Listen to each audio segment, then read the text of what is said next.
Todo mundo sabe ou deveria saber que a imprensa, ou parte dela, ou boa parte dela, agiu de uma forma terrivelmente nociva ao Estado de Direito nos últimos anos. Esses caras deixaram de informar para fazer política, para interferir na política, para defender interesses comerciais, para defender suas cores partidárias, para atacar os adversários, destruir reputações. E foi assim na eleição do Bolsonaro.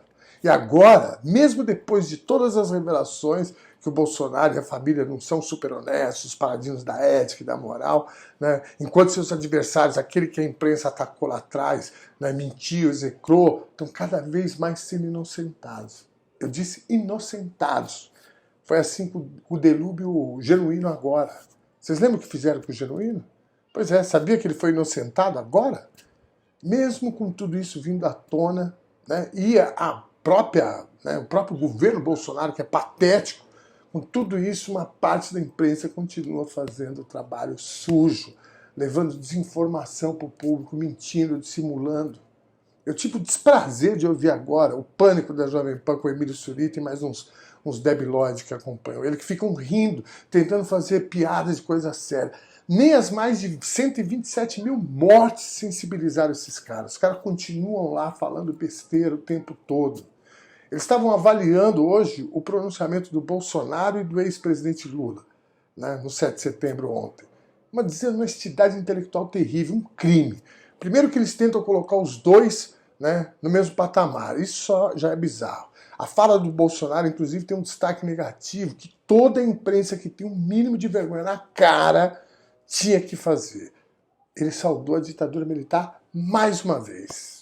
Memória? Toda a imprensa séria criticou de forma incisiva a fala do Bolsonaro nesse quesito. A Jovem Pan não. Bom, segundo que eles colocam os dois, ou seja, o Lula e o Bolsonaro, como os únicos candidatos à presidência em 2022. Eles escondem a terceira via. Já já você vai entender o porquê que eles estão escondendo. Dizem que o Bolsonaro tem 30% de apoio e, para além disso, eles tratam o Bolsonaro como se ele estivesse realmente governando. Cara, nós estamos sem ministro da Saúde há mais de 3 meses. Nós passamos de 120 mil mortos por pura incompetência do Bolsonaro. Sabe por que as praias estão lotadas? Porque ele e parte da imprensa normalizaram o Covid, a pandemia. É uma desonestidade, né, falar esse tipo de coisa, não falar esse tipo de coisa, né, quando se fala do governo. Quando eles vão analisar o Lula, aí eles se entregam. Sabe qual é o argumento que eles usam? O Lula tá velho. Cara, a saúde do Lula está infinitamente, visivelmente melhor que a do Bolsonaro. Mas a pior parte e a mais reveladora é quando eles dizem que o Lula está com os direitos políticos caçados e que ele não pode ser candidato. Mas ainda, segundo eles, o STF pode decidir devolver os direitos do Lula, mas que isso seria uma vergonha. Eles duvidam que o STF vai fazer isso. Segundo a opinião deles, isso daí seria uma vergonha e acabar com o STF. É terrivelmente, né, assustador você ver isso. Tem um tal de Zé que faz essa análise de conjuntura lá com eles, que é de matar. E eles encerram o papo por aí. A questão, meus caros e caras, é que eles não falaram por qual razão o STF pode e deve devolver os direitos do Lula. Eles não falaram. A defesa do Lula pediu a suspeição do Moro nesse e em todos os outros processos em que o Moro foi o juiz. Sabe por quê? Porque ficou, e a cada dia que passa fica mais evidente que o Moro agiu à margem da lei para condenar o Lula. E não sou eu que estou falando isso não, é a comunidade jurídica mundial que diz isso. Menos os alecrim dourados da Jovem Pan. O presidente Lula está tendo vitória em cima de vitória nesses processos aí nas últimas semanas. O Moro tirou o Lula das eleições e deu, né, a eleição para o Bolsonaro. Atos indeterminados. A delação do Palocci que ele soltou faltando uma semana para a eleição para atacar, né, desgastar o Haddad.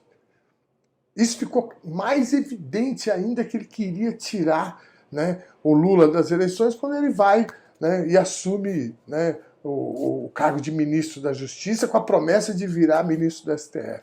O Jovem Pan, Emílio Surita e outros paspalhos que ficam aí fazendo piada de péssimo gosto em plena pandemia.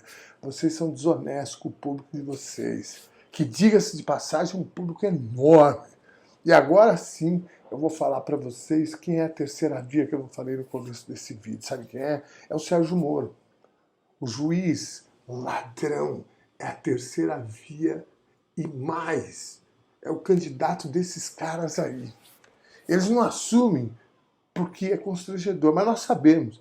Nós sabemos que o ex-juiz que tirou o Lula das eleições, que colocou um senhor de mais de 70 anos na cadeia, um senhor que foi presidente desse país 2 vezes, saiu com a maior aprovação da história do país, que liderava as pesquisas antes de ser preso, né? E se não me engano, ainda preso ele liderava as pesquisas. Nós sabemos que esse ex-juiz é o candidato de vocês. Sabe por quê? Porque vocês são, acima de tudo, desonestos, vocês são burros, preconceituosos, vocês atrasam o país por puro preconceito contra esse senhor nordestino, que foi o maior e melhor presidente da nossa república. Não sou eu que falo, é o mundo inteiro. O Brasil só vai voltar à normalidade quando a gente conseguir reparar esses absurdos, quando a gente retomar o Estado de Direito. Aí a gente pode começar a pensar em algo. Podemos começar devolvendo os direitos para o Lula, né? Os direitos políticos do Lula. E depois a gente pode começar a responsabilizar os Emílios Suritas da vida e as Jovem Pans da vida.